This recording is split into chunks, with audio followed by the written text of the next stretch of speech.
Представьте, у вас в руках кольцо, сердце колотится, а в голове только одна мысль — как это сделать?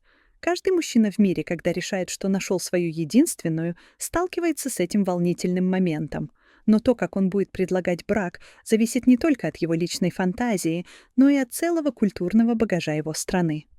Где-то это будет романтический спектакль при свечах, а где-то официальный визит к родителям невесты с конкретным предложением. Давайте отправимся в кругосветное путешествие и узнаем, как признаются в любви и предлагают руку и сердце в 10 разных уголках планеты. Это увлекательно, поучительно и очень мило. Начнем с Японии.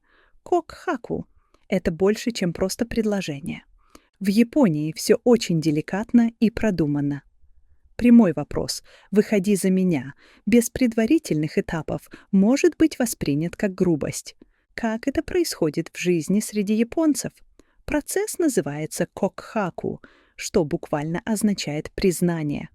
Мужчина тщательно готовится, выбирает место, часто им красивый парк в сезон цветения сакуры или романтический ресторан, и очень официально, с поклоном, говорит девушке о своих чувствах. Фраза «скиде кеккон сите кудасай» означает «пожалуйста, встречайся со мной». Да, это сначала просьба о том, чтобы просто начать отношения. Предложение руки и сердца происходит так. Само предложение выйти замуж, кеккон сите кудасай, обычно происходит после нескольких лет отношений. Оно тоже очень тактичное. Мужчина может преподнести кольцо, но часто это делается без традиционного падения на одно колено. Важнейшую роль играет ритуал юино — официальная помолвка, где семьи обмениваются церемониальными подарками. К примеру, Такаши и Юка встречались 2 года. В день ее рождения он пригласил ее на прогулку по вечернему Токио, на смотровую площадку. Там, глядя на огни города, он не стал вставать на колено, а просто взял ее руку, вложил в ладонь бархатную коробочку и тихо сказал: «Юка-сан, я хотел бы провести с тобой всю жизнь. Сделаешь ли ты мне честь стать моей женой?» Все очень сдержанно, искренне и уважительно. Переместимся во Францию, где романтика витает в воздухе, как дыхание жизни. Франция — это эталон романтики для всего мира. Здесь все пропитано эстетикой, чувственностью и вниманием к деталям. Как же происходит признание в любви? Француз не будет торопиться.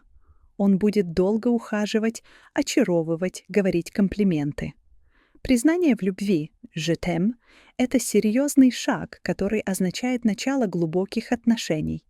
Его произносят, смотря в глаза, часто во время ужина при свечах или на берегу реки. Предложение руки и сердца — часто это сюрприз, организованный с французским шиком. Не обязательно публичное действо, но обязательно элегантное. Это может быть пикник с шампанским в Провансе среди лавандовых полей, прогулка на лодке по реке Сене или ужин на Эйфелевой башне. Фраза «veux-tu m'épouser», что означает «выходи за меня», звучит как самая прекрасная мелодия.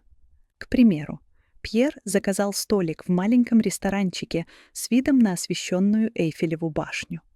Когда они допивали десерт, официант принес не чай, а серебряное блюдо, на котором лежало кольцо. Пьер встал, взял кольцо и, глядя в глаза своей Мари, произнес: «Ма Шари, моя дорогая, без тебя моя жизнь не имеет вкуса, стань моей женой».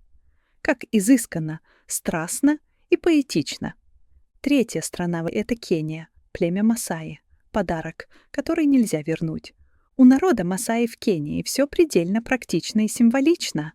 Здесь брак — это не только союз 2 людей, но и 2 семей. Вот как все происходит. Молодой человек не признается в любви в нашем понимании. Чтобы показать свои серьезные намерения, он просто приходит в дом к родителям невесты и дарит им подарки. Чаще всего скот, коровы — главная валюта Масаи. Если семья девушки принимает подарки, это означает согласие на брак. Традиция предложения руки и сердца такова. Само предложение — это церемония дарения. Мужчина также дарит невесте бусы и браслеты, которые она носит как знак своего нового статуса. Падение на колено и кольцо здесь не используются. Все решает договоренность между семьями, скрепленное ценными дарами. Например, молодой воин Джома пригнал 2 своих лучших коров к Краалю, деревне, семьи понравившейся ему девушки Акиры. Он долго говорил с ее отцом, а потом подарил Акире ожерелье из ярких красных бусин. Приняв его, она дала ему понять, что согласна стать его женой. Все происходит тепло, открыто и с уважением. 4-я страна — это Мексика, просьба благословения и просьба руки. В Мексике, где семья и традиции стоят на первом месте, предложение руки и сердца — это целый ритуал, в котором участвуют все близкие. Самый важный шаг для мексиканского мужчины — это попросить благословения у родителей невесты. Это знак огромного уважения. Он приходит в дом девушки, часто с цветами, и официально просит у ее отца и матери разрешения жениться на их дочери. Это называется «pedir la mano», буквально означает «просить руку». Только после получения благословения мужчина делает официальное предложение самой девушке. Это может быть яркое, эмоциональное событие, например, во время праздника с марьячи, уличными музыкантами, где под звуки гитары и трубы он встает на колено и вручает кольцо. Все родственники и друзья уже в курсе и готовятся праздновать. В жизни это выглядит так. Карлос пришел в дом своей возлюбленной Софии в воскресенье после обеда. Нервничая, он обратился к ее родителям. «Сеньор, сеньора, я люблю вашу дочь всем сердцем и хотел бы получить ваше разрешение, чтобы просить ее стать моей женой». Получив их улыбки и объятия, он вечером того же дня повел Софию в парк, где их уже ждали друзья с гитарой и шампанским. Все происходит пылко, романтично и выразительно. 5-я страна — Индия. Когда брак — это союз не только 2 сердец. Во многих традиционных индийских семьях до сих пор сильны обычаи, где браки организуются родителями. Но в современных городских семьях все чаще встречается любовный брак. При любовном браке мужчина все равно должен заручиться поддержкой семьи. Признание может быть долгим и поэтичным. Но ключевой момент — опять же, визит к родителям с официальным предложением. Часто предложение руки и сердца — это красивая церемония помолвки, называемая саграи или мангани. Семьи собираются вместе, обмениваются подарками, и жених в присутствии всех надевает невесте кольцо. Момент может быть очень трогательным и торжественным. В современных парах бывает и личное предложение в западном стиле, но оно все равно предваряет большую семейную церемонию. В жизни это выглядит примерно так. Адитья и Прия встречались тайно от родителей несколько месяцев. Когда он понял, что это та самая девушка, он сначала поговорил со своими родителями, а потом они всей семьей пришли в гости к родителям Прии. После долгой беседы о будущем Адитья подарил Прии кольцо, а их матери обменялись гирляндами из цветов, что символизировало соединение 2 семей. Все сдержанно, преданно и символично. 6-я страна — это Германия.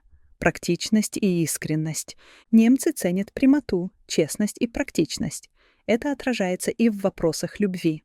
Немецкий мужчина может признаться в любви «ich liebe dich», без лишней помпезности, но очень искренне. Он ценит, когда все ясно и понятно. Он тщательно все спланирует, но без итальянской или французской театральности. Это может быть предложение во время похода в горы на вершине, откуда открывается потрясающий вид, или во время рождественской ярмарки с глинтвейном в руках. Часто пара заранее обсуждает брак, так что предложение не становится полной неожиданностью. Кольцо обычно выбирается вместе, или мужчина покупает его, точно зная вкус невесты. Фраза «Willst du mich heiraten» звучит как прямой и честный вопрос. В жизни примерно это выглядит так. Томас и Анна вместе ходили в походы каждые выходные. В одну из суббот они поднялись на их любимую гору. Когда они достигли пика и любовались видом, Томас достал из рюкзака не сэндвич, а маленькую коробочку. «Аннегер», — сказал он, — «ты мой самый надежный партнер во всем. Давай пройдем весь жизненный путь вместе. Выходи за меня». Все происходит прямо, честно и сдержанно. 7-я страна — это Турция, золото и семейный совет. В Турции брак — это очень серьезный шаг, одобренный и поддержанный обеими семьями. После того, как пара решает быть вместе, жених с родителями и другими старшими родственниками наносит официальный визит в дом невесты.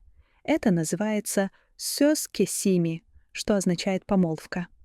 Во время этого визита все пьют турецкий чай, ведут светские беседы, а затем старшие объявляют о решении пожениться. Жених дарит невесте золотые украшения, часто браслет или кольцо, а семья невесты дарит ему какой-то ценный подарок. После этого проводится праздничный ужин. Личное предложение «встать на колено» в западном стиле становится все популярнее в больших городах, но оно почти всегда дополняется этой важной семейной церемонией. Как это выглядит в жизни? К примеру, Али и Элиф любили друг друга. В одну из пятниц Али пришел в дом Элиф со своими родителями, дядей и тетей. После нескольких часов разговоров о жизни его отец взял слово и официально попросил руки Элиф для своего сына. Отец Элиф дал согласие, и тогда Али надел на палец Элиф красивое золотое кольцо с изумрудом. Все стали поздравлять молодых, а мать Элиф понесла на стол сладости. Все происходит страстно, щедро и традиционно красиво. 8-я страна — это Филиппины, пананахан, как официальное ухаживание. На Филиппинах до сих пор жив обычай паналахан или паманхикан. Это церемония, когда семья жениха приходит в дом невесты, чтобы попросить ее руки. Молодой человек сначала ухаживает за девушкой, но все происходит очень целомудренно и под присмотром семьи.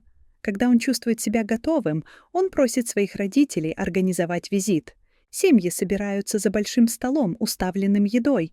Родители жениха официально излагают свои намерения. Это может быть похоже на деловые переговоры, но на самом деле это очень теплая и уважительная традиция. Если семья невесты согласна, они благословляют пару. Только после этого мужчина может сделать личное предложение девушке, хотя, по сути, все уже решено. К примеру, семья Марко пришла в дом его девушки Жасмин. Они принесли с собой цветы и сладости. За обедом отец Марко встал и сказал: «Мы пришли сюда с миром в сердце и большим уважением к вашей семье. Наш сын Марко любит вашу дочь Жасмин и хочет сделать ее счастливой. Мы просим у вас разрешения на их брак». После того, как родители Жасмин улыбнулись и кивнули, Марко достал кольцо и надел его на палец Жасмин под аплодисменты всех присутствующих. Все происходит мягко, заботливо и музыкально. 9-я страна — это Италия, страсть, жесты из «Замки любви». Итальянцы — прирожденные романтики. Их предложения часто бывают страстными, театральными и полными символов. Признаться в любви итальянцу ничего не стоит. Он будет говорить «ти амо» при каждом удобном случае. Но настоящее предложение — это нечто большее. Это может быть грандиозный жест, например, серенада под балконом, флешмоб на центральной площади или романтический ужин на берегу моря. Предложение часто происходит во время отпуска или особого праздника. Фраза «ми vuoi sposare», что означает «ты выйдешь за меня», произносится с такой эмоциональностью, что не оставляет шансов для отказа. В жизни это выглядит примерно так. Лука пригласил свою Джорджию на прогулку на лодке по озеру Кома. Когда солнце начало садиться, окрашивая небо в оранжевые тона, он остановился у маленькой пристани, застеленного лепестками роз. Там стоял накрытый стол со свечами. Лука встал на одно колено, достал кольцо и, жестикулируя другой рукой, сказал: «Моя дорогая Джорджия, мое солнце, без тебя моя жизнь, как небо без звезд. Стань моей женой». Это все происходит эмоционально, артистично и очень галантно. И, наконец, последняя страна данного видеоматериала, о которой мы поговорим, это Скандинавия. В частности, Норвегия и Швеция. Она символизирует равенство и природу. В скандинавских странах царит культ равенства, простоты и единения с природой. Это отражается и в подходах к браку. Здесь нет долгих ухаживаний с просьбами благословения. Пара часто живет вместе много лет, прежде чем решиться на брак. Решение часто принимается совместно во время обычного разговора. Предложение руки и сердца обычно происходит максимально просто, лично и ненавязчиво. Мужчина или женщина может предложить руку и сердце во время лыжной прогулки, в походе к фьорду, у костра в лесу. Публичные предложения редки. Часто пара просто покупает 2 простых обручальных кольца и объявляет друзьям о своем решении. Ценность заключается не в жесте, а в искренности намерений. В жизни это выглядит примерно так. У Эрика и Ингрид была традиция каждое лето ходить в палатках в горы. В одну из таких ночей они сидели у костра, смотрели на незаходящее полярное солнце и пили чай. Эрик посмотрел на Ингрид и сказал: «Знаешь, я не представляю себе лучшего спутника для жизни. Может, поженимся?» Ингрид улыбнулась, кивнула и ответила: «Я уже давно думала об этом. Давай». Сдержанно, честно и уважительно. Помните, уважаемые друзья, главное — это искренность. Как видите, способы могут быть разными, от золотых колец до подаренных коров, от тихого разговора у костра до грандиозного визита всей семьи. Но что их объединяет? Желание быть вместе, создать семью и пройти по жизни рука об руку. Вне зависимости от страны, языка и традиций, самый важный элемент любого предложения — это искренняя любовь. А она говорит на одном понятном всем языке.